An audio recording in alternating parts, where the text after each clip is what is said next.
kasih. Assalamualaikum warahmatullahi wabarakatuh. Alhamdulillah wassalatu wassalamu ala Rasulillah wa alihi wa sahbihi wa mawalah. Asyhadu an la ilaha illallah wahdahu la syarika lah wa asyhadu anna Muhammadan abduhu wa rasuluh wa safiyuhu wa khaliluh addal amanah wa nasahal ummah wa jahada fi sabilihi haqqa jihadih. Wabil khusus Kak H serta rekan-rekan semuanya yang dirahmati Allah Subhanahu wa taala. Mohon maaf ada beberapa hal yang membuat saya tidak bisa hadir, dan alhamdulillah kita diperkenankan oleh Allah Subhanahu wa taala untuk kembali mentadabburi ayat-ayat Allah Subhanahu wa taala. Spesifiknya kita mengkaji salah satu asma Allah Subhanahu wa taala, Al-Wadud.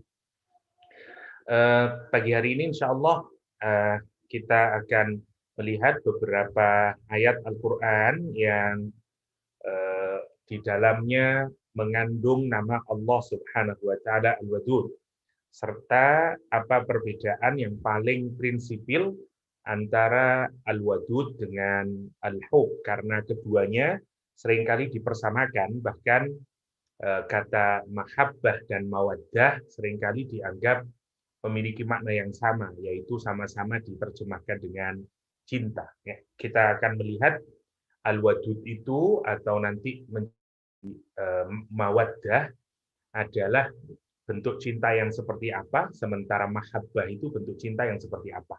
Oke. Bismillahirrahmanirrahim. Kita awali dari seperti biasa makna bahasa dulu, ya, al-lughawi, makna al-lughawi. Bismillahirrahmanirrahim. Kita ambil dari, saya belum banyak karena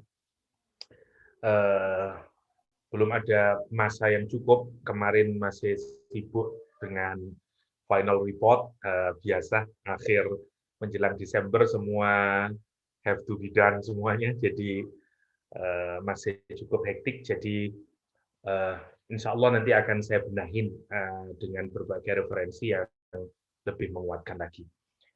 Oke, kata al-wud secara bahasa sebenarnya mirip dengan kata mahabbah. Karena itu kata al-wadud yang berasal dari kata al-wuddu, ya, diartikan dengan mahabbatu syai'. Jadi kalau kita mencintai sesuatu, ya, namanya wud, ya, atau mawaddah nanti. Yang kedua ditambah dengan wadaman nakaun. Dan kita mengharapkan tamanni. Kalau kita punya keinginan yang amat sangat, punya harapan yang tinggi untuk agar kita mendapatkannya. Jadi bukan hanya mahabbah yang ada di dalam hati, tapi kita punya keinginan agar kita mendapatkannya. Namanya wud. Jadi ada dua, mahabbah sama tamanni. Ya, jadi ada mahabbah, ada tamanni. Mahabbah terhadap sesuatu dan kita mengharapkan keberadaannya. Jadi kalau ada orang mencintai seseorang, tapi dia tidak mau propose dan engagement, namanya dia tidak mawaddah, karena cuman mahabbah. Nah, karena dia tidak punya harapan untuk mendapatkannya. Jadi mawaddah itu makna awalnya. Ya. Dan dia digunakan untuk dua makna ini. Ya. Jadi misalnya, jadi yang dimaksud dengan tamani di sini adalah keinginan atau syahwat, ya, kalau orang menginginkan amat sangat agar dia mendapatkan, menghasilkan apa yang dia cintai. Jadi prinsip dasarnya mawaddah itu adalah jika kita mencintai sesuatu dan kita mengharapkan ada hasil dari apa yang kita cintai itu. Ada keinginan yang kuat agar kita mendapatkannya, namanya mawaddah. Ya, jadi kalau dari sini untuk kita mudahkan dulu, jadi dia tidak sekedar jadi mawaddah. Untuk mengingatnya begini, dalam bahasa Arab materi itu, ya, materi namanya madah. Dari sini kemudian dari kata madah. Madah itu kayak topik, kayak materi, ya, materi. Ya, dari kata madah, dari sini muncul kata madiyun, misalnya madiyun, orang-orang yang materialis, ya, atau kaum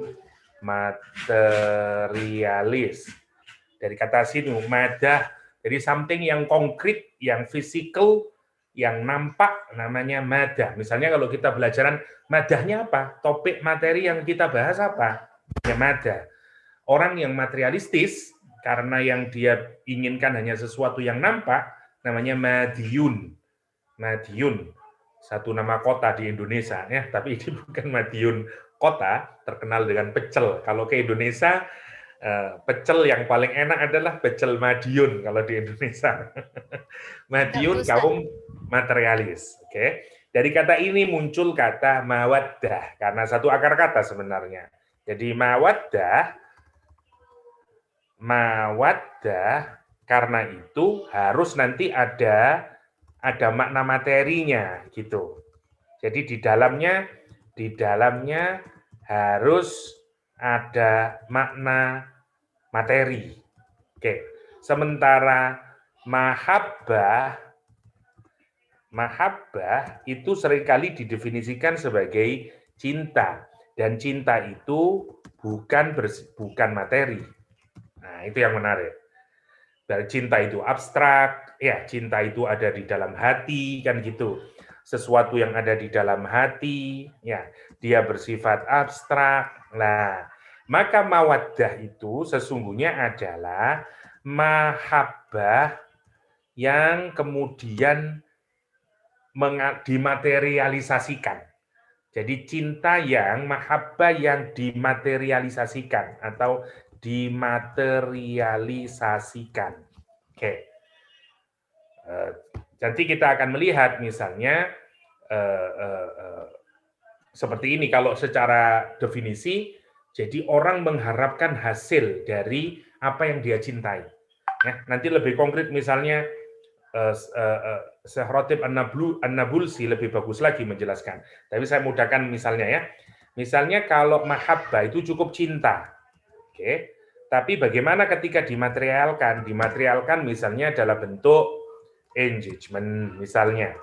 Dalam bentuk engagement misalnya. Dalam bentuk akdun nikah misalnya. Terus dalam bentuk bunga mawar misalnya. Dalam bentuk dan seterusnya dalam bentuk cincin misalnya dan seterusnya. Nah, ini semuanya adalah bentuk material daripada cinta yang abstrak. Ya, jadi orang mau engage, orang mau akdun nikah misalnya, orang memberikan bunga mawar, orang memberikan cincin, ini semuanya harus kalau ini muncul karena sesuatu yang abstrak di dalam hati, namanya mawaddah. Nah, ini yang disebut dengan tadi tamanninya itu. Jadi mawaddah itu harus ada dua keadaan, satu apa yang ada di dalam hati, ya, yaitu cinta yang ada dalam hati, dan kemudian cintanya dimanifestasikan, direalisasikan, ya, atau mungkin bahasa yang lebih tepat direalisasikan, ya. Jadi dimaterialisasikan atau direalisasikan. Oke. Itu secara bahasa. Nanti akan kita menarik kalau kita melihat bagaimana kemudian Allah Al-Wadud itu. Bahwa cintanya Allah bukan hanya di dalam bersifat abstrak. Nanti kita mikirkan apa konkretnya Allah mencintai kita, makhluknya, hambanya, dan seterusnya. Nanti kita akan lihat di dalam berbagai ayat Al-Quranul Karim. Oke, kita misalnya dapati ayat-ayat Al-Quran menyatakan wa ja'ala bainakum mawaddata wa rahmah. Ini ayat tentang pernikahan, ya, pernikahan. Lihat Allah Subhanahu wa taala menyatakan bahwa bagian dari tanda-tanda kekuasaan Allah Subhanahu wa taala atau tanda-tanda dari miraculous sign, ya. Jadi miraculous gimana tulisannya? Gini? Oh, salah kayaknya. Nggak tahu saya gimana nulisnya. Ya inilah katanya. Miraculous. Oke, sorry. Nggak lulus ini spellingnya ya. Spelling B-nya lupa udah. Oke. Jadi miraculous sign-nya Allah Subhanahu wa taala itu Kata Allah SWT adalah menjadikan salah satu dari kalian kemudian berpasang-pasangan menjadi suami istri. Setelah itu ada kata ja'ala. Ya, ja'ala itu kalau di dalam Al-Quran, ja'ala itu terjadi setelah khalaqa biasanya. Jadi prosesnya begini ya. Jadi kata khalaqa, habis khalaqa nanti biasanya menggunakan kata ja'ala. Oke, ja'ala. Oke. Sebelum khalaqa itu sebenarnya ada lagi. Ini semuanya proses creation ya. Jadi kalau khalaqa itu biasanya kita terjemahkan dengan creating ya. Kalau ja'ala kita terjemahkan dengan making. Oke. Semuanya ini perbuatan Allah SWT. Kalau creating itu menciptakan sesuatu tapi bukan dari out of nothing. Dari something material yang sudah ada, kemudian di-create. Jadi butuh creative mind. Karena itu kita juga diajarkan untuk bisa kreatif. Creative thinking, creative person, kita dilatih untuk bisa menjadi kreatif. Ya, it's good karena pada taraf tertentu kita juga diperkenankan oleh Allah untuk bisa berkreasi.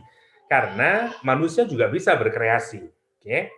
Nah, sebelum kreasi ini ada istilah yang lain, misalnya kata fatara, ya, bada'a, misalnya kata fatara ini kalau Allah menciptakan sesuatu out of nothing. Jadi dari nothingness kemudian terciptalah fatirus samawati wal ard, badi'us samawati wal ard misalnya ya.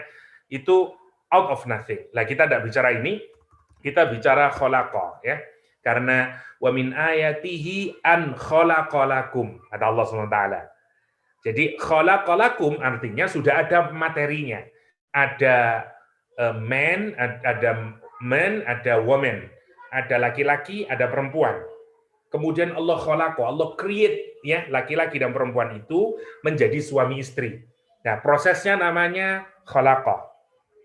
Nah, itu menarik.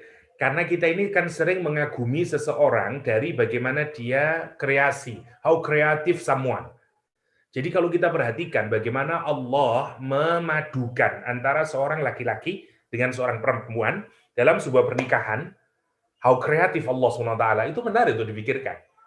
Bagaimana Khadijah mendapatkan Muhammad, bagaimana Ummu Salamah mendapatkan Rasulullah SAW, bagaimana Fatimah mendapatkan Ali bin Abi Thalib, bagaimana Ruqayyah mendapatkan Utsman bin Affan.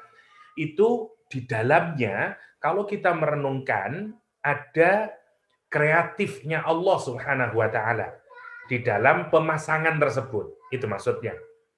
Dan kalau kita nanti merenungkan lebih detail bahwa penciptaan itu sesungguhnya Masya Allah kalau kita pikirkan.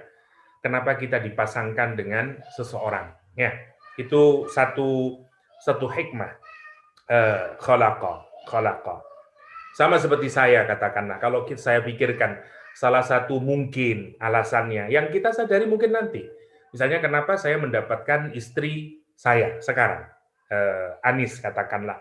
Kenapa saya mendapatkan Anis? Kalau difikirkan, dia hanya 2 orang perempuan, ayahnya sekarang meninggal dunia, bayangin, maka tentu harus ada orang yang bisa responsibel, yang harus bisa taking care keluarganya, dan segala macamnya.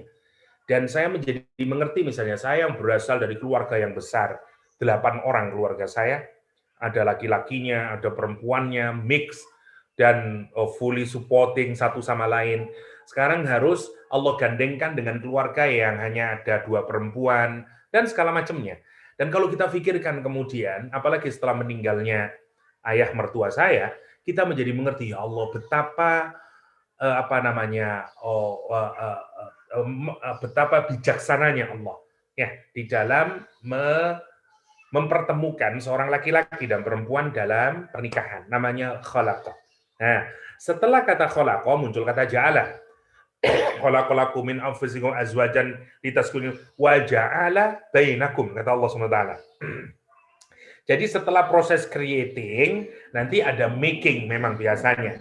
Seringkali di Al-Qur'an begitu, habis khalaqa ja'ala.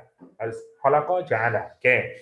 Nah, ini sudah jadi kemudian terus ada proses yang lain lagi yang diberikan oleh Allah SWT. Ya. Nah, jadi tahapannya kalau kita lihat perubahannya itu, yang pertama namanya waja'ala lakum, namanya sakinah, terus naik menjadi mawaddah, naik menjadi rahmah kalau kita lihat di surat Ar-Rum, ya. Mawaddahnya diletakkan di tengah. Oke, ini yang menarik. Orang itu laki-laki dan perempuan masing-masing punya sahwa, dan dia hati itu karena sifatnya yang fluctuate, karena itu disebut dengan qalbun, karena dia fluctuate, dia sebenarnya juga terus fluctuate. Laki-laki sebelum menikah, katakanlah, ketika melihat perempuan A, B, C, dia selalu fluctuate. Kadang dia menginginkan A, menginginkan B, menginginkan C, demikian juga seorang perempuan. Nah, Allah Subhanahu wa Ta'ala begitu menjadikan dia menemukan pasangannya, maka yang pertama yang diciptakan oleh Allah Subhanahu wa Ta'ala, khalaqakum litaskunu, agar dia sakinah, agar dia sukun. Sekarang dia tidak fluctuate lagi. Itu caranya Allah Subhanahu wa Ta'ala. Agar begitu orang sudah menikah, ada cara dia agar dia sakinah. Ustaz, bukankah orang yang sudah menikah ada sekian banyak yang masih punya having affair with another person misalnya? Bagaimana konsep sakinah? Iya, tapi sesungguhnya kalau kita pikirkan dulu sebelum dia menikah, maka dia tidak akan pernah punya sesuatu yang bisa membuat sukun dia. Kalaupun orang having affair katakanlah, tapi pada titik tertentu dia akan menyadari kesalahannya dan akan sukun lagi, seperti dalam bacaan itu, dalam bacaan tajwid akan berhenti dia. Namanya sakinah. Nah, perasaan itu yang hanya akan muncul bagi orang yang sudah menikah, karena ikatan pernikahan itu begitu sangat kuat, dan itu membuat tentu saja bagi orang yang baik sakinahnya sempurna. Dia sudah tidak mau melirik yang lain lagi. Dia sekarang hatinya sudah sakinah, tidak fluctuate lagi dalam urusan cinta dan segala macamnya. Namanya sakinah. Dan ini abstrak sifatnya. Sakinah itu abstrak. Dia bukan material. Something hidden in our heart. Perasaan cinta kita. Nah, ini nanti akan muncul kemudian, karena itu kemudian setelahnya. Proses ini kemudian berlanjut, waja'ala bainakum, dan Allah jadikan di antara keduanya. Yang perempuan kepada laki-laki, suami kepada istrinya, istri kepada suaminya. Apa yang dijadikan? Mawaddah. Mawaddah sudah konkret sekarang. Istri memasakkan, suami mencari uang, dan seterusnya. Dan harus konkret begini ini. Dan jadi kalau orang itu menyatakan cinta, nggak mau bikin kopi, katakanlah, so there is no mawaddah. Mawaddah itu real, dia konkret. Bukan hanya cinta-cinta saja yang sifatnya abstrak, tapi itu namanya mawaddah. Karena itu Allah letakkan mawaddah setelah sakinah. Nah, rahmah lebih tinggi lagi. Karena rahmah itu kita sudah kasih sayang meskipun nyakitin. Meskipun mungkin mengalahkan ego kita. Meskipun mungkin dia sudah tidak menarik lagi. Ini jauh lebih dalam. Dan akan muncul setelah orang mawaddah. Ini misalnya meskipun dia tetap sayang, meskipun istrinya belum bisa memberikan keturunan, dia masih sayang, meskipun istrinya sudah tidak cantik lagi misalnya, dia masih sayang terus. Apalagi rahmah biasanya dikaitkan oleh para ulama dengan keluarga yang sudah memiliki anak. Sebenarnya sudah jalinan antara suami dan istri itu rahmah sudah, perasaan kasih sayang. Seperti seorang ibu kepada anaknya. Ya, yang meskipun nyakitin terus sang anak itu, ibu terus menyayangi. Lah itu kualitas tertinggi dari cinta, namanya rahmah. Karena itu bagi perempuan dititipi rahim. Karena perempuan yang paling tahu rasanya rahmah itu. Bagaimana dia bisa cinta kepada bayinya yang ada di dalam perutnya. Rahmah. Nanti orang yang kalau dalam keluarga dia sudah sangat baik, dia bisa menerima semua kelemahan istri, dia bisa menerima semua kelemahan suami. Dan dia tetap setia cinta, meskipun dengan berbagai kekurangannya. Namanya rahmah. Nah, inilah puncak tertinggi. Karena itu Allah meletakkan dia di rahmah, di paling akhir. Dan ini ada proses yang harus berlanjut. Jadi jangan berpikir rahmah akan muncul kalau tidak ada mawaddah. Kalau istri misalnya tidak pernah menunjukkan rasa cintanya yang sifatnya konkret kepada suaminya, sama juga dengan laki-laki. Kalau suami misalnya hanya bekerja saja, ya terus cari duit sudah kata-katanya tidak menunjukkan cinta, sikapnya tidak menunjukkan cinta, nggak pernah ada oleh-oleh, nggak pernah ada apa, susah muncul rahmah. Ya. Jadi nanti laki-laki juga demikian. Yang membuat laki-laki tidak tertarik kepada perempuan yang lain, meskipun lebih cantik, adalah nanti karena muncul rahmah. Dia teringat bagaimana dia merawat anak-anaknya, dia teringat bagaimana setiap hari dia membikinkan kopi dan nasi lemak misalnya, dan seterusnya. Itu tidak bisa, itu ada semuanya, namanya rahmah. Nah, nanti kita akan lihat, Allah itu juga rahim, Allah juga wadud. Masya Allah, ya. Allah itu rahim di sini nanti, meskipun kita penuh dosa, Allah sayang sama kita. Namanya rahim. Nah, nanti kita belajar yang di sini. Allah yang Al-Wadud. Bukan Allah yang Ar-Rahim. Bukan Allah yang Ar-Rahman. Sebenarnya nanti kita lihat, ini persis sama juga dalam kehidupan kita. Untuk memudahnya nanti exercise kita terhadap nama Allah Al-Wadud adalah terhadap siapa yang memang mestinya harus kita buktikan mawaddah kita. Bagi yang sudah bersuami istri, tentu saja adalah pasangannya. Karena disitulah tempat kita menunjukkan mawaddah pada pasangan kita, pada anak-anak kita. Bagi yang belum menikah, tentu saja kepada kedua orang tuanya, dan seterusnya. Bagaimana orang bilang cinta sama orang tuanya, kalau dalam 1 minggu dia tidak pernah menelpon orang tuanya. Karena dia sudah ada di KL sekarang, as a manager, ya, as a banker, atau apalah. Bapak sama mamanya di kampung, tapi seminggu saja dia tidak pernah telepon, dia bilang I love mom. Tidak ada, itu harus ada mawaddah. Itu maksudnya.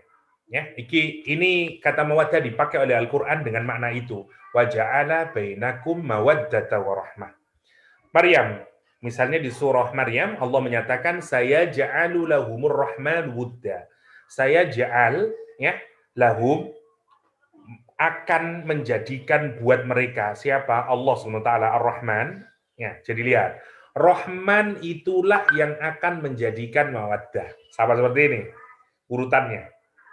Ya, jadi Allah Ar-Rahman yang penuh kasih sayang itu yang nanti akan menjadikan bagi mereka rasa cinta.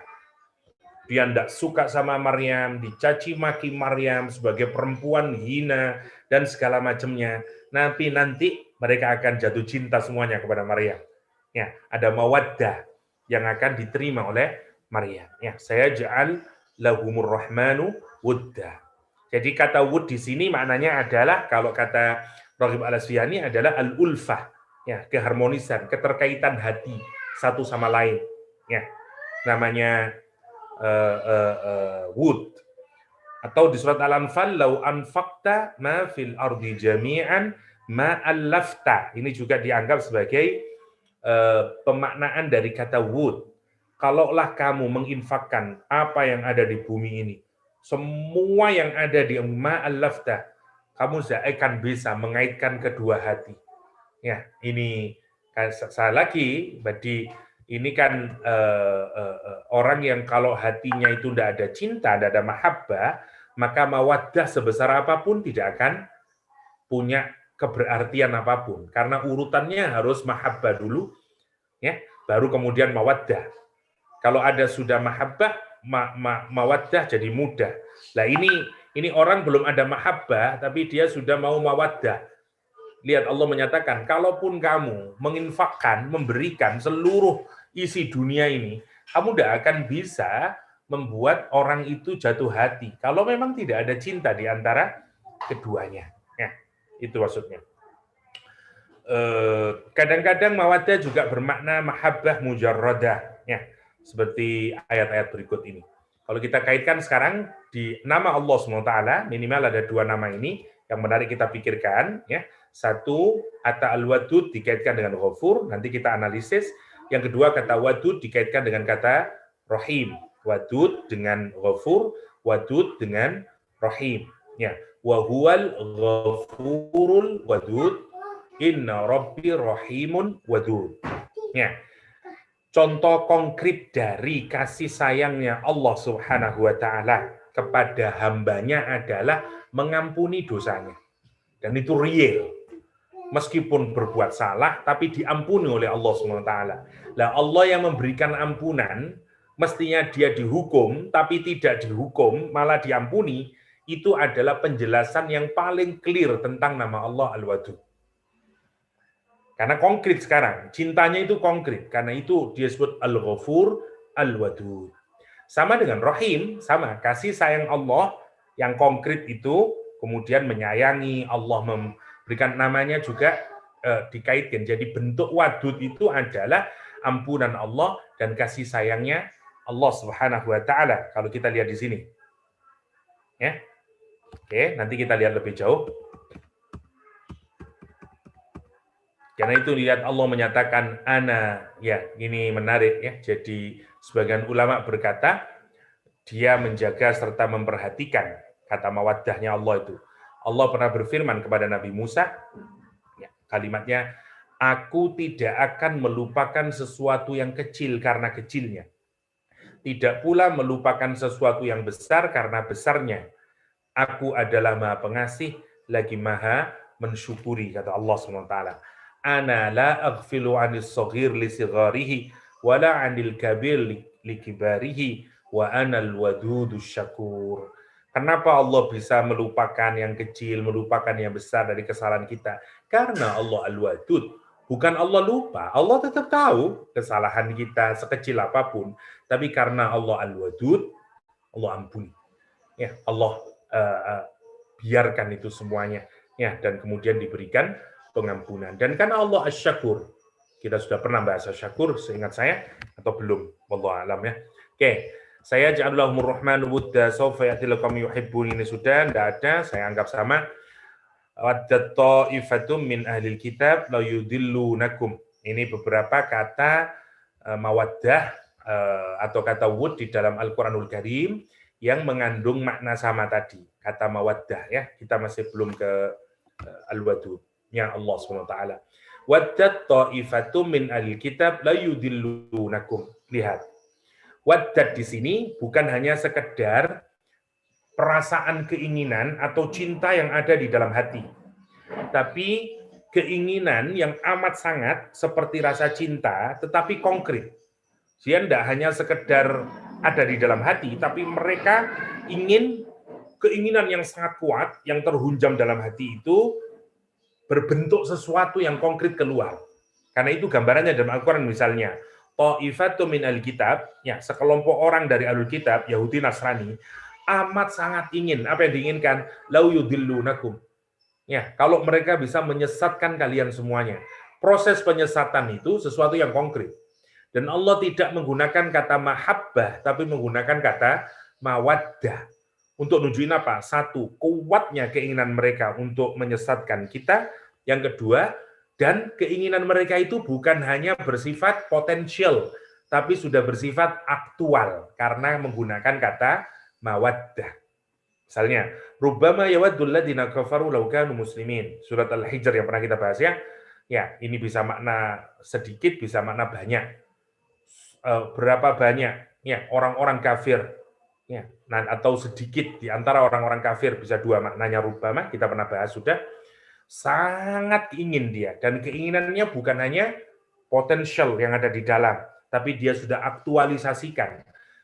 Apa keinginannya? Laukanu muslimin. Kalaulah kami ini adalah orang-orang muslim. Kalaulah dulu kami menjadi orang Islam.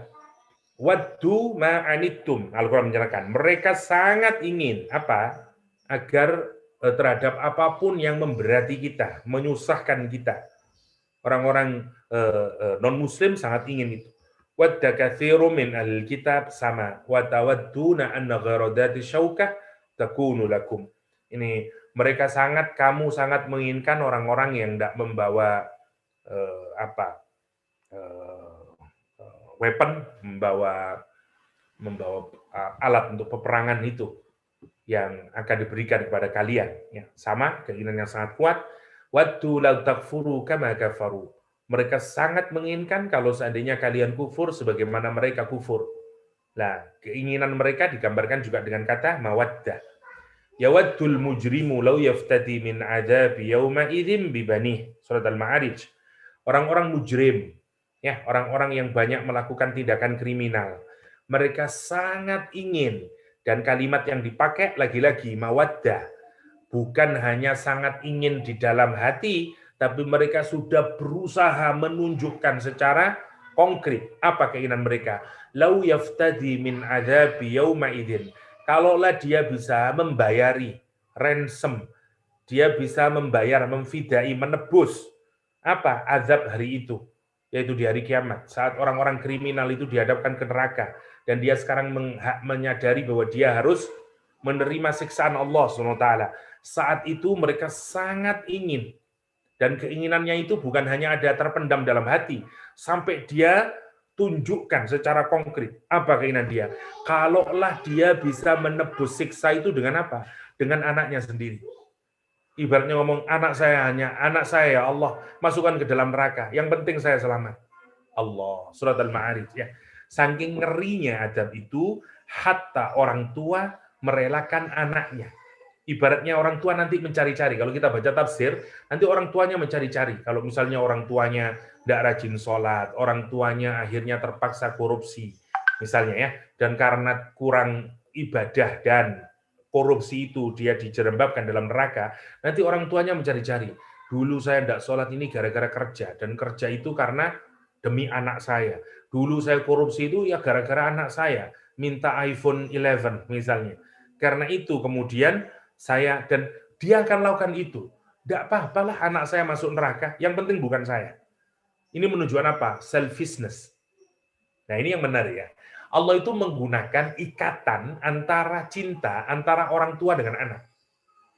Di dunia ini, sekejam apapun orang tua, dia rela mati, asalkan anaknya baik-baik saja. Hatta orang seburuk apapun di dunia ini, belum kita dapati ada orang yang tidak apa-apalah anak saya mati, yang penting saya tidak mati. Ada banyak orang tua yang berpikir mending saya saja yang mati daripada anaknya. Ayat ini menarik, nanti ada orang tua yang bahkan menginginkan anaknya yang masuk neraka. Yang penting dirinya selamat. Pertanyaannya, kenapa ada semacam itu? Kata para ulama, karena orang terlalu ngeri melihat azabnya neraka. Karena saking takutnya melihat azab neraka, sehingga mereka menyatakan bahwa tidak apa-apalah yang orang anak saya masuk neraka. Yang penting saya yang selamat. Dan dia tunjukin itu bukan hanya dengan perasaannya, tapi dia benar-benar lau yaftadi min adzabi yaumi idzin bibani. Masya Allah ya. La tajidu qauman yu'minuna billahi wal yawmil akhir yuwadduna man haddallahu wa rasulah. La tajidu, kamu tidak akan dapatin kauman, satu kaum yu'minuna billah, yang beriman kepada Allah SWT wal yawmil akhir, dan hari akhir, yuwadduna, mereka saling mencintai satu sama lain secara konkret. Mencintai siapa? Orang haddallahu wa rasulah, yang dia nyakitin Rasul, melanggar batas, melanggar aturan Allah, melanggar Rasulullah, tidak akan mungkin kita bisa jatuh cinta. Dan itu salah satu ciri iman. Ya, kalau kita ini punya iman yang baik, kita tidak bisa cinta sama orang yang melanggar aturan Allah Subhanahu wa taala. Ya. Itu perasaan, tidak bisa senang kita. Tapi sesama orang mukmin, kalau kita sama-sama beriman, ada cinta di dalam hati kita kepada sesamanya. Dan cinta itu bukan hanya bersifat abstrak, konkret cintanya, namanya mawaddah, Oke? Karena itu dilarang orang memberikan mualah atau support atau dukungan cinta kepada orang-orang kafir, agar nanti orang-orang non-Muslim itu akan memberikan dukungannya kepada kita. Kita tidak boleh ngasih mawaddah kepada non-Muslim. Ya ayyuhalladzina amanu, hai orang-orang yang beriman, la tattakhidhu aduwwi wa aduwakum awliya tulquna ilaihim bil mawaddah, kata Al-Qur'an. Ya, tidak boleh kita, misalnya, kenapa kita tidak boleh jadiin wali? Ini kan ceritanya, kalau kita lihat konteksnya misalnya ya, orang-orang Islam itu tidak boleh mengambil allies ya, atau wali kepada orang-orang yang tidak beriman kepada Allah Subhanahu wa taala. Ingkis kalau ada apa-apa, seperti orang munafik itu menjadikan orang Quraisy, orang Yahudi itu sebagai walinya. Kenapa? Karena habis perang Uhud, ketika dia melihat Rasulullah kalah, ini nanti kalau nanti benar-benar kalah, terus kepada siapa saya akan mendapatkan pertolongan? Karena itu orang-orang munafik kemudian menjadikan orang-orang Yahudi yang dianggap lebih kuat itu sebagai alaisnya, sebagai walinya. Dengan harapan nanti kalau ada apa-apa, dia menjadi aman. Allah mengingatkan jangan, kepada orang mukmin jangan. Kenapa? Tidak akan begitu. Nanti kalaupun ada, dia tidak akan menolong kamu.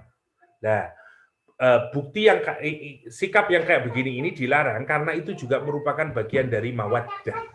Dan tidak boleh mawaddah diberikan kepada orang yang melarang Allah atau melanggar aturan Allah Subhanahu wa taala. Oke.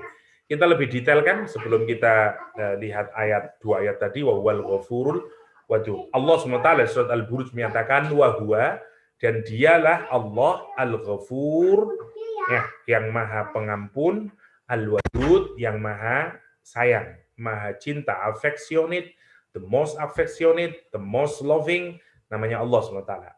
Wadud ini ngikutin wazan fa'ul, ya, dia termasuk segot mubalaghah, ya. Isim fa'ilnya dibikin segot mubalaghah atau diintensifikasikan ngikutin pattern fa'ulun, ya, seperti ghafurun, ya. Jadi diikutin wazan fa'ul, jadi wadud.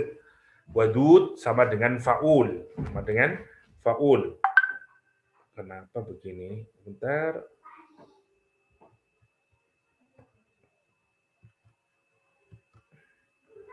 Ngikutin wazan fa'ul, ya.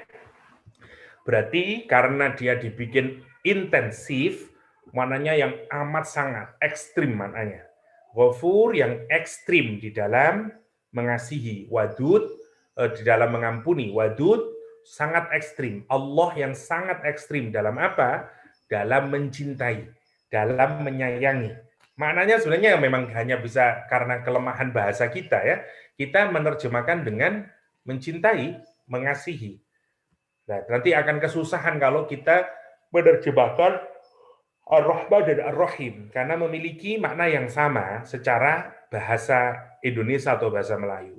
Tapi nanti kita lihat maknanya, ya. Kata para ulama bahasa, apa perbedaan? Karena biasanya mereka menerjemahkan al-wud itu sama dengan al-hub. Karena itu kalau kita lihat di beberapa leksikon itu kata mawaddah itu disamakan dengan mahabbah. Al-wud huwal hub. Ya. Cinta yang mawaddah itu diartikan sama dengan cinta mahabbah. Walimada sumiyal hubban. Tapi pertanyaannya, kenapa cinta itu kok disebut hub? Kok tidak disebut wud saja? Nah, sekarang apa beda antara mahabbah dengan mawaddah? Oke. Kata hub atau nanti cinta dalam bahasa Arab ma'khudun min hababal asnan, man hababil asnan, dari kata habab al asnan, gigi yang putih. Jadi gigi itu karena sangat putih, ya, dari seluruh bagian tubuh manusia yang paling kelihatan putih ya giginya. Karena itu orang Arab menyebut hababal asnan. Kenapa? Karena putihnya gigi. Lianna ini karena sofa'uha wa biyaduha, karena putih jernihnya, purenya, karena purity, karena whiteness, naqauha, karena jernihnya, ya, naqa, ya jernih, ya, karena sangat clean, ya, karena clean, jernih, putih, karena itu disebut dengan haub. Jadi haub itu pertama adalah maknanya apa? Nadhifah, naqiyah, sofiyah. Ya, jadi makna yang pertama dari kata ini as-safa wan naqa wat tahur wal ikhlas. Ya. Jadi ini makna yang pertama dari kata hub, kata hub. As-safa, ya, as-safa bersih, putih, naqa jernih, at-tuhru sama bersih, wal ikhlas. Ikhlas juga jernih.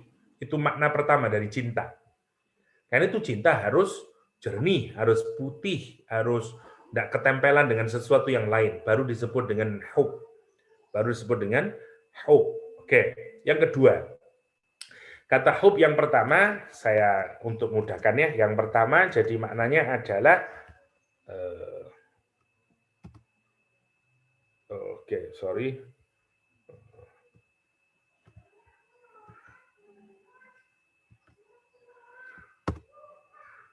Jadi kalau kita lihat di sini, makna yang pertama yang bisa kita kaitkan dengan hub adalah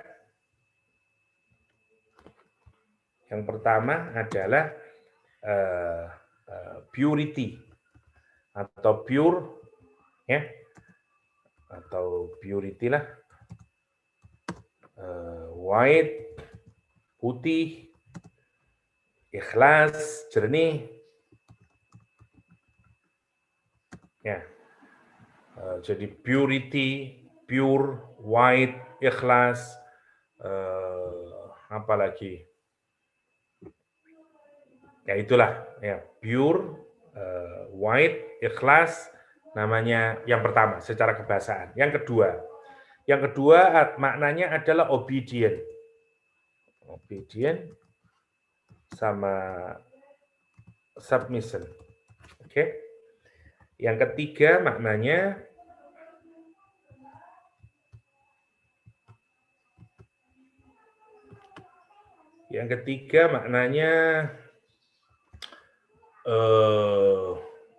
fluctuate, dia instability. Oke, ada 3 maknanya kalau kita lihat secara kebahasaan. Kita masih yang pertama, ya, as-safa wan naqa, tuhru wal ikhlas, ya. Clean, ada tambahan lagi clean, mungkin. Clean. Jadi purity, pure, white, clean, sama ikhlas, ya. Pure, white, clean, ikhlas. Oke. Yang kedua obedience, submission. Ketiga instability. Kita masih yang pertama, ya. Pure atau as-safa wan naqa wat tuhru wal ikhlas. Yang kedua, kata hub itu diambil dari kata ahabbal ba'ir. Kalau kita bikin seekor unta itu kneel down sehingga dia tidak bisa bergerak lagi, istanakha, ya, kita bikin make a camel kneel down sehingga dia tidak bergerak lagi, seperti obey, submitted, namanya ahabbal ba'ir, kata itu. Karena itu muhib adalah orang yang tunduk. Karena itu pecinta disebut khadi' li mahbubih. Karena itu orang Arab, orang yang dicinta itu menjadi budaknya. Kita ini menjadi budak terhadap apa yang kita cintai. Karena itu dari situ kemudian muncul makna cinta itu adalah obey. Maknanya adalah submit. Kalau kita mentaati, kita memberikan khudu', itu namanya cinta. Yang kedua, dari di dalam cinta harus ada obey, harus ada submission, ada obedient, ada submission. Oke. Yang ketiga maknanya adalah, yang kedua khodo'a tadi, ya, khudu'. Jadi tadi obedient, submission. Yang li'anna, karena ini kaidahnya, al-muhib lima yuhib yuti. Ya. Pecinta itu terhadap orang yang dia cintai, lima yuti, dia taat. Ya, orang kalau sudah cinta disuruh apapun dia taat, ya, dia taat. Lihat suami yang di quote in quote yang dikerjain sama istrinya saat hamil, ya. Wah, di malam hari disuruh beli apalah, dia taat aja. Kenapa? Li'annal muhib lima yuhib mutyuti'u, ya, karena dia taat, karena dia taat. Jadi karena itu disebut dengan khadi atau mutadzallil, dia hina. Yang ketiga maknanya adalah instability. Ya, wal hubbu wa al qartu. Kalau terus berubah seperti perasaan yang terus berubah. Annahu daimut taqalqal. Jadi dia terus menerus, tidak akan pernah berhenti. Mungkin satu hari perasaannya bisa 20 sampai 40 keadaan. Hatinya berubah terus. Namanya cinta. Berubah apa? Berubah antara satu keadaan kepada keadaan yang lain. Di sini dijelaskan, fal muhib yataqallabu minal khauf. Sehari dia bisa berubah. Ya, kadang takut, kemudian harap, kemudian tenang, kemudian berguncang lagi, kemudian bahagia, ya berubah terus hatinya. Namanya apa? Namanya cinta. Karena orang kalau cinta berubah terus. Ya, di pagi hari dia cinta, begitu melepas suaminya ada khauf di dalamnya. Ya, terus sampai sore hari kok suami belum pulang-pulang, ada gundah gelisah, kemana suami saya ini. Terus, itu namanya cinta. Tapi kalau perasaannya flat saja, sama aja, namanya bukan cinta, kata orang Arab. Ya, karena itu lihat, kenapa makna dari cinta itu instability? Kenapa? Karena orang munafik itu tidak punya perubahan hatinya. Kenapa? Karena dia dianggap seperti orang yang mati. Ya, ini yang menarik. Lihat. Ammal mayyit, adapun orang yang mati, fahuwa sakin. Maka hatinya dia diam.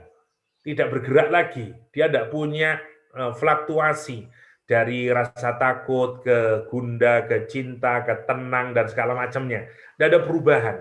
Kenapa? Walladzi mata, dan orang yang hatinya sudah mati, ya sudah, keadaannya juga sudah mati juga, tidak berubah juga. Karena itu wal munafik, ya, dia tidak berubah, terus gitu saja perasaannya. Sampai berapa tahun pun dia tidak berubah. Kenapa? Haluhu halus sukun. Karena keadaan orang munafik adalah keadaan berhenti, halus sukun. Lakinnal hayatnya, lihat, karena itu kemudian orang munafik dianggap tidak memiliki perasaan. Perasaannya satu saja, tidak pernah berubah, yaitu benci sama Islam, yaitu nggak suka sama Islam misalnya. Udah itu aja, dia tidak pernah berubah. Jadi makna ada 3 untuk orang itu disebut cinta dalam bahasa Arab. Ya, yang pertama adalah 1, putih, jernih, pure, ada ketulusan di dalamnya, ya, ada kejernihan di dalamnya, tidak punya pretensi apa, tidak punya niat motif yang lain, karena motifnya adalah he or she, itu aja motifnya. Yang pertama. Yang kedua, ada obedient, ada submission. Orang kalau cinta muncul itu. Dan yang ketiga adalah instability. Ya, perasaan yang terus-menerus terikat kepada yang dicintainya. Fal hubbu, yang terakhir, ya. Ada juga yang menyaitkan cinta itu dengan benih. Ya, benih habba. Ya, habba itu dari benih. Benih yang kemudian kita tanam, yang kemudian memunculkan pohon-pohonan. Ya, dan cinta itulah yang melahirkan pohon-pohon terus sampai muncul buah-buah. Athluha sabit, akarnya tertancap kuat ke dalam tanah. Wa far'uha bis sama, cabang-cabangnya ke langit. Tu'ti ukulaha kullahinin, yang setiap waktu kemudian pohon itu ngasih buah-buahannya. Sebagai apa? Simbol cinta. Simbol cinta. Sama, orang kalau cinta sama Allah, nanti begitu dia. Akan ada banyak buah-buahan yang didapatkan oleh orang lain.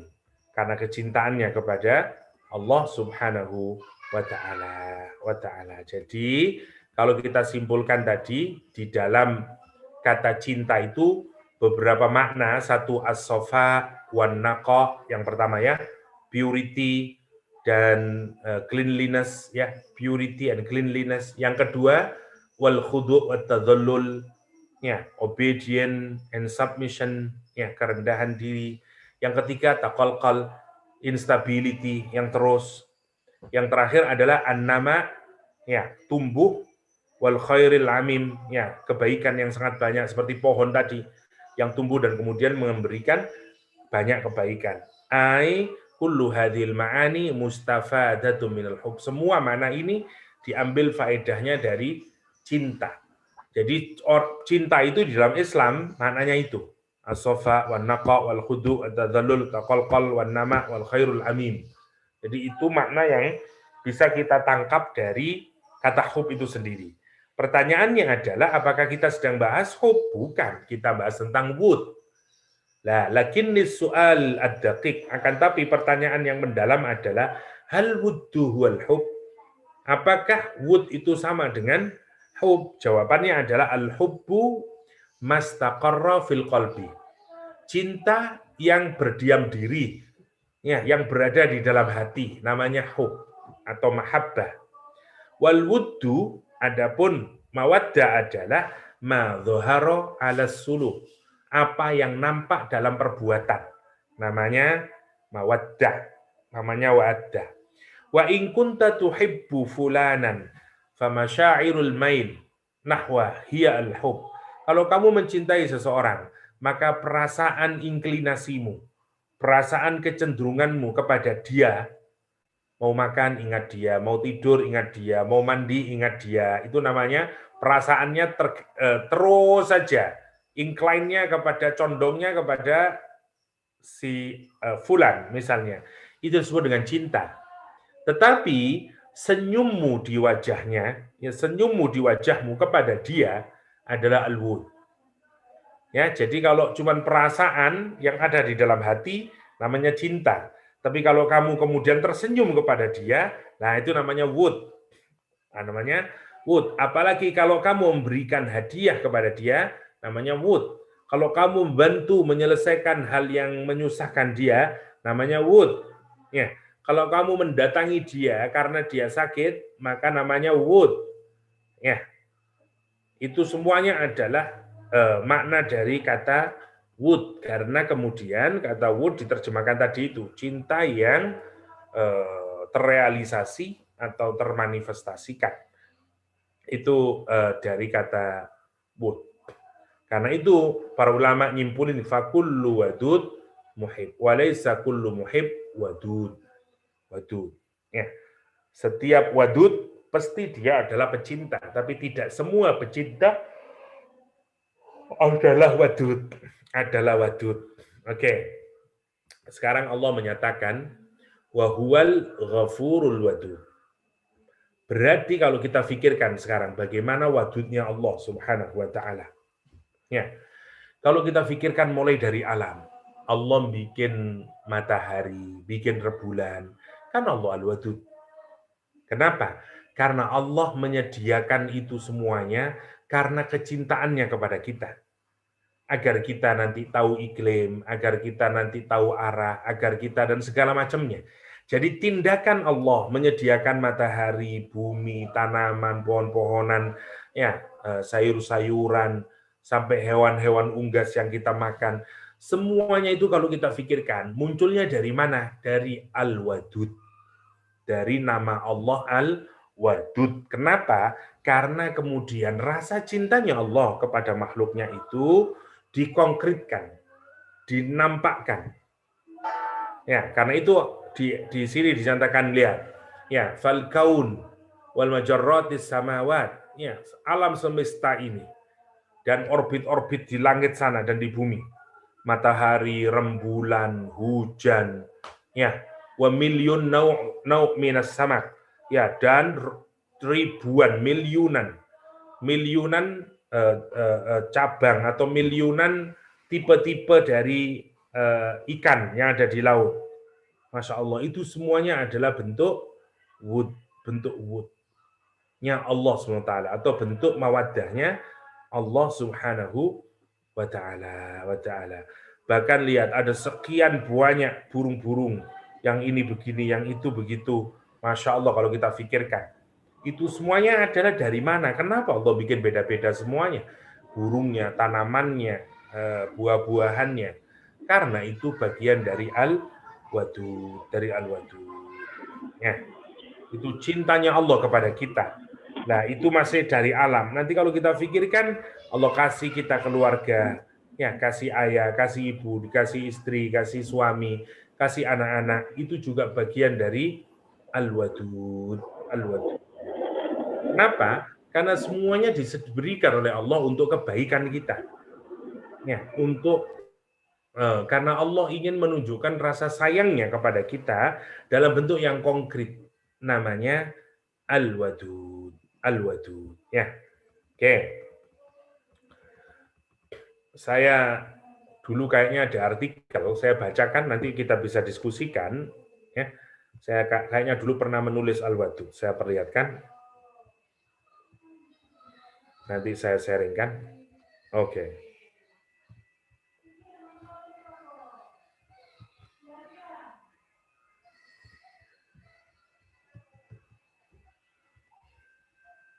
Saya bacakan agak cepat. Ini surat Maryam ayat 96. Nah, yang tadi itu ya. Maryam 96. Kesamaan selalu saja menghadirkan keakraban.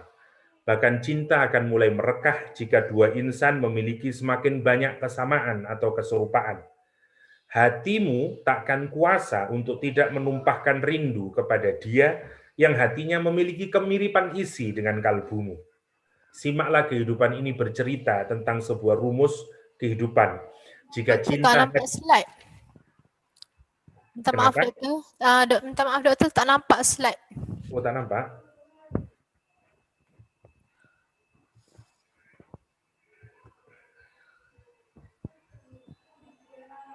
Sudah? Oke doktor, nampak dah. Oke. Ya, saya hanya ingin nunjukin ini untuk sekedar menguatkan. Dulu saya pernah nulis tentang wood, hanya untuk nunjukin ya. Oke. Simaklah kehidupan ini bercerita tentang sebuah rumus kehidupan. Jika cinta hadir, ikatan kebersamaanmu hadir. Para pecinta burung digiring bertemu hati dan berserikat dalam kelompok pecinta burung.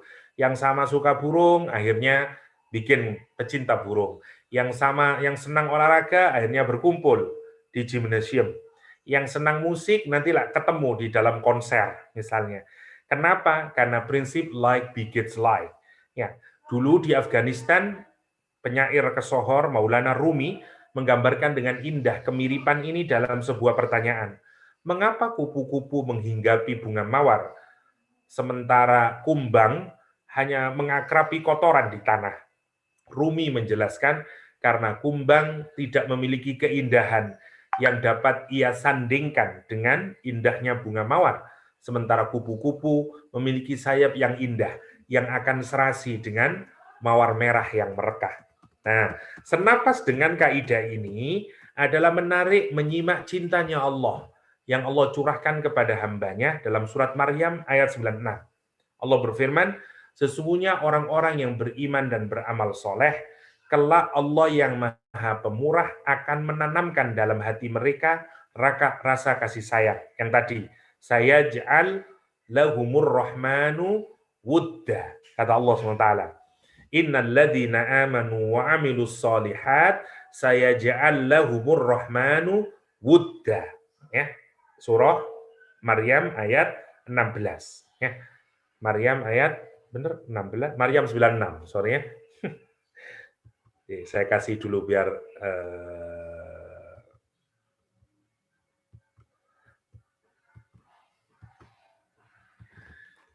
Maryam 96. Maryam 96. Maryam, the son of Mary's mother, a boy when.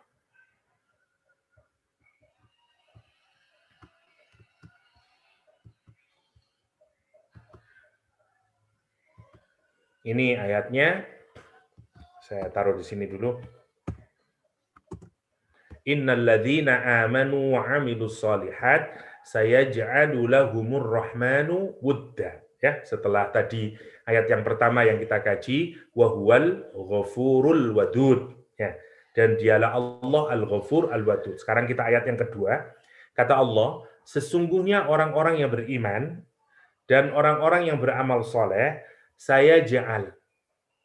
Allah Ar-Rahman akan menjadikan buat mereka wudda, ya, kasih sayang di hati mereka. Jadi orang-orang yang beriman dan beramal soleh, kelak Allah yang Maha Pemurah akan menanamkan dalam hati mereka rasa kasih sayang. Jadi cinta dan kasih sayang di ayat ini diungkapkan dengan kata wud. Wud berasal dari kata yang sama dengan nama Allah Al-Wadud, the source of all love and loving kindness. Dalam berbagai derivasinya, ada 25 kali kata ini muncul dalam Al-Quran. 25. Al-Raghib Al-Asfihani mengartikan wud atau mawaddah dengan mencintai sesuatu, tadi mahabbatu syai', dan berharap untuk bisa mewujudkan atau memilikinya. Watamanni tadi, kaunuha. Dia berharap untuk mewujudkannya, memilikinya. Penulis tafsir Ruhul Ma'ani menjelaskan wud dengan cinta dan kasih sayang dalam hati yang diberikan oleh orang lain, lingkungan, masyarakat, yang muncul oleh pengaruh iman dan perbuatan baik dari orang mukmin yang terjadi di dunia. Jadi kata Imam Alusi dalam Ruhul Ma'ani, mawaddah itu adalah cinta dan kasih sayang dalam hati yang disebabkan oleh pengaruh iman dan perbuatan baik dari orang mukmin di dunia ini. Kemudian kita muncul cinta, muncul kasih sayang yang diberikan. Itu namanya wud. Dari makna dasar tersebut, ayat ini seakan menegaskan konsekuensi dan dampak sosial dari iman dan amal soleh yang akan dirasakan dan diperoleh oleh orang mukmin, yakni dicintai dan disayangi. Jadi, iman dan amal soleh tidak saja berbuah pahala di akhirat kelak, tapi dampaknya di dunia pun juga akan dirasakan langsung, seperti di surat Maryam 96 ini. Kaidah ini juga menjelaskan kepada kita bahwa pada dasarnya setiap hati manusia fitrahnya menyukai dan mencintai iman dan amal soleh. Sehingga ketika seorang beriman dan beramal soleh, hati setiap insan akan jatuh hati dan tertambat cinta. Bukankah setiap hati senang saat melihat orang mengerjakan amal kebaikan? Bukankah hati setiap orang jatuh cinta kepada dia yang tersenyum, murah hati, dermawan, kata-katanya santun, penyabar, suka berkorban untuk orang lain, dan rajin beramal soleh? Kita semuanya akan jatuh cinta. Ya, karena itu, jika dikaitkan dengan konteks yang mengitari ayat ini, wujud rasa kasih sayang itu makin jelas terlihat sebagai efek dari perilaku amal soleh seorang mukmin. Ya, dari latar ayat ini yang beragam, sebagian mufassir mengartikan banyak hal. Misalnya yang pertama, ada yang mengaitkan ayat ini dengan hijrahnya kaum mukmin ke Habasyah di bawah pimpinan Ja'far bin Abi Thalib. Jadi saat tiba di Habasyah, orang mukmin itu imannya yang sangat kuat, amal solehnya yang baik, itu berhasil melahirkan kelembutan dan penerimaan dalam hatinya Raja Najasyi. Jadi, sebagian ulama mengartikan, kenapa ya Raja Kristen Najasyi, Habasyah, menerima orang beriman, ya, yang melakukan hijrah ke Habasyah. Kenapa? Karena Allah memberikan wud tadi, memberikan mawaddah. Kenapa? Karena orang beriman dan beramal soleh. Jadi ini begini, kalau kita ini orang beriman dan beramal soleh, nanti lingkungan kita atau orang-orang di sekitar kita akan Allah berikan wud, mawaddah kepada kita. Nanti orang-orang akan menyukai kita, orang-orang akan mencintai kita, orang-orang akan berbuat baik sama kita. Sebagaimana yang dialami oleh orang Muslim yang pindah ke Habasyah. Itu yang pertama yang dimaksud dengan saya ja'allahumur rahmanu wudda. Ya, jadi Allah menurunkan cinta ke dalam kalbunya Raja Habasyah sebagai apa? Balasan atas iman dan amal baik kaum muhajirin. Ya. Yang kedua, ada juga mufassir yang menghubungkan ayat ini dengan doa yang diajarkan kepada Ali bin Abi Thalib. Ya, Ali suatu hari punya doa yang menarik. Kata Ali bin Abi Thalib, doanya ini Allahumma, kata Ali bin Abi Thalib, di bawah saya kasih, tapi di sini kayaknya ada. Doanya adalah, kata Abu Thalib, doanya Allahumma ja'alli indaka ahdan wa ja'alli fi suduril mu'minina wudda. Allahumma ya Allah, ij'al jadikan li untukku indaka di sisimu ahdan, ya janji, ya wa ja'alli fi suduril mu'minina wudda, dan jadikan untukku di dalam hatinya orang-orang mukmin itu ada apa? Ada wudda, ada cinta dan kasih sayang. Itu Ali bin Abi Thalib, doanya begitu, diajarkan oleh Rasulullah SAW. Ya, jadi Ali kemudian berdoa begitu, ya Allah, jadikan bagimu di sisiku perjanjian, dan jadikanlah cinta tumbuh dalam dada kaum mukminin untukku. Kata Muhammad ibn Hanafiyah, tidak ada orang yang mukmin, yang imannya benar, kecuali dia akan cinta kepada Ali bin Abi Thalib. Ya, kenapa? Karena doanya Ali bin Abi Thalib tadi. Karena dia orang beriman dan beramal soleh. Oke. Saya lanjutkan, jika secara logika pertalian kesamaan di antara manusia mampu melahirkan cinta dan kasih sayang, bagaimana secara teologis bisa dijelaskan? Nah, dalam hadis, kenapa ya kok orang itu kalau beriman, beramal soleh, kemudian Allah memberikan mawaddah? Ya, karena ada hadis yang panjang itu, yang tentang cintanya Allah. Ya, orang itu kalau nanti berbuat banyak amal nafilah, kemudian Allah cinta sama orang itu. Dan kalau Allah cinta sama seseorang, Allah manggil malaikat Jibril dan menyatakan, "Hei Jibril, aku suka sama si fulan, maka cintailah dia." Jibril kemudian mencintai si fulan tersebut. Lalu Jibril berseru kepada seluruh penduduk langit. Apa katanya malaikat Jibril? Kata Jibril, Allah menyukai si fulan, maka sukailah, cintailah dia oleh kalian semuanya. Maka seluruh penduduk langit mencintai. Ya. Kemudian terus sampai nanti diletakkan baginya cinta di bumi. Ya, nanti orang-orang di bumi juga akan mencintainya. Jadi kalau kita melihat, kalau orang itu beriman dan amal soleh dengan baik, maka nanti akan melahirkan Allah cinta sama orang itu. Kalau Allah sudah cinta sama orang itu, maka nanti malaikat, penduduk langit cinta, dan termasuk juga penduduk dunia juga akan mencintai orang tersebut. Ya, hadis ini menjelaskan bahwa cinta Allah itu berpendar. Maka kokohkanlah iman dan beramal solehlah, karena keduanya membuat Anda dicintainya.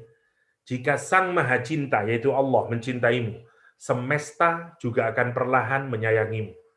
Dalam meneguhkan hal ini, Haram Ibnu Hayyan mengatakan, tidak sekali-kali seorang hamba menghadapkan segenap kalbunya kepada Allah, melainkan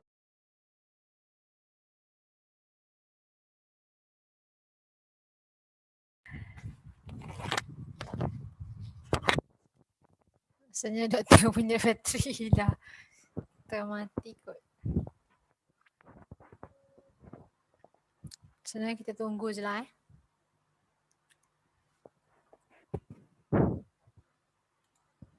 Macam mana Mak Ha?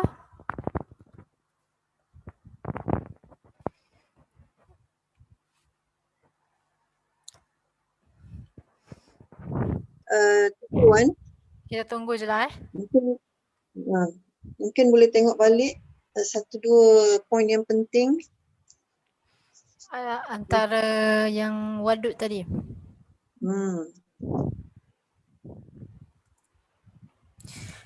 Okay, ada siapa-siapa yang nak berkongsi? Saya buka.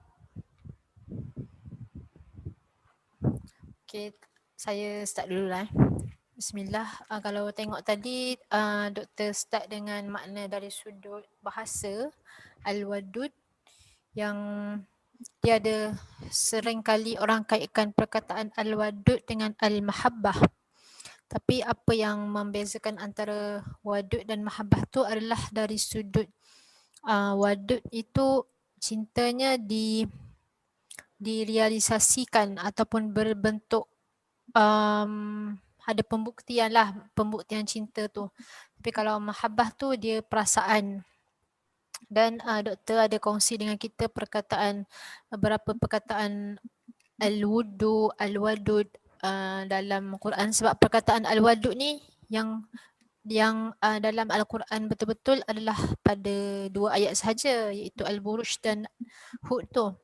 Tapi doktor berkongsi dengan kita derivatif ataupun apa yang berasal dari perkataan Hud itulah yang ada kaitan. Antaranya daripada surah Rum ayat 21 tu, tentang bagaimana penciptaan antara lelaki dan wanita kan. Lepas tu, ke Mak Ha ada nak kongsi apa-apa? Tanya orang lain dulu. Oh, sebab Mak Ha buka mic, ingatkan Mak Ha ada nak berkongsi. Okey, sahabat-sahabat ada yang nak sambung, nak sama-sama berkongsi sementara kita tunggu doktor sekejap. Doktor pergi charger kot. Ramai ni, ada 50 orang ni. Masya Allah, ramai. Silakan.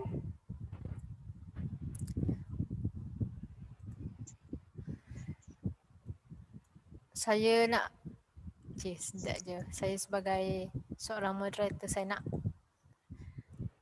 panggil tak adalah. Adakah? Kak